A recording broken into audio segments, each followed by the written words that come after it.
Today we're going to talk about the top 10 reasons why I believe that property prices will actually rise over the next 12 months. Now, we know that 2021 was a year of unprecedented price growth in the Australian property market, with national house prices increasing by over 20%.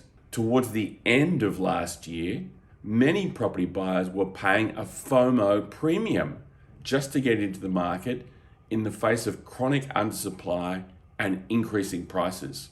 Well, fast forward to 2022, and that heat has left the market because of interest rate increases, returning the property market to more normal levels.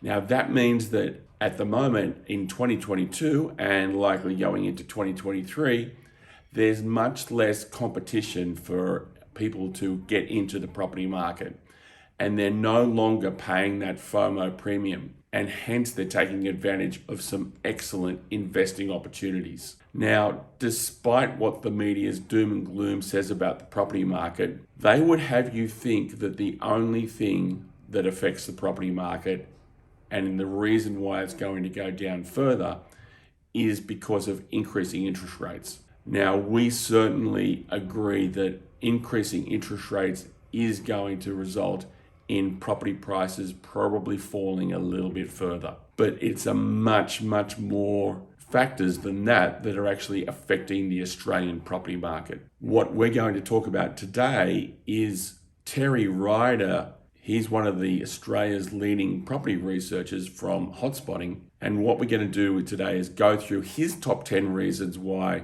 he and I believe that property prices will rise in the next 12 months. Number one on his list is that at the moment we have the greatest shortage of rental properties ever. And that's obviously distressing a lot of people in the property market, but it doesn't look like that's going away anytime soon. Number two is there's actually a shortage of new listings of properties for sale at the moment. High demand for rental properties.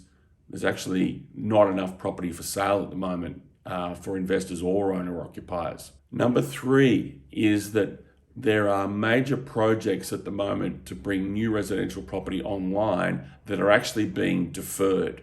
The main reasons for this is because of a shortage of labor and supplies, and as well as that, there's been some cost escalations over the last 6, 9, 12 months as well. And if we look at projections for the future, Australia actually is probably going to not build enough homes to meet demand over at least the next 2 years. We're up to reason 5, and that is that international borders are now reopening, and migrants and international students are now coming back into the market, putting more pressure on accommodation. On top of that, the federal government has actually lifted migration levels in order to meet the demand from employers as a result of the skills shortage that we're currently having in Australia. There's also a massive program of ongoing major infrastructure projects currently underway, but they're also in planning. And they're going to generate increased economic activity as well as employment. Number 8 is that Australia will be hosting 5 global sporting events over the next 10 years. That's a Commonwealth Games, 3 World Cups, and the Olympics that we're all looking forward to in Brisbane as well. So all of those events are going to be enhancing infrastructure spend, as well as bringing a global focus to Australia as the Sydney Olympics did back in the year 2000. There is also still considerable government stimulus that's at work in the property market, particularly in regional areas, with the first home buyer grants being directed towards those particular areas. Now, at number 10 is that interest rates, though they've been rising, they obviously rose from historically low levels.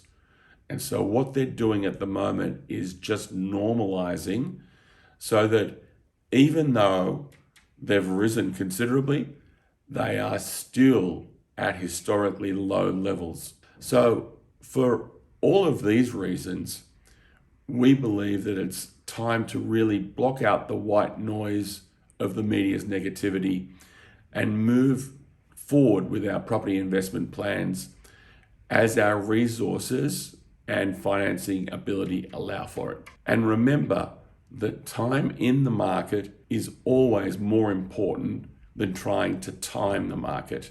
Now, I did a video on that subject just recently that's just here, so take a look at it as well.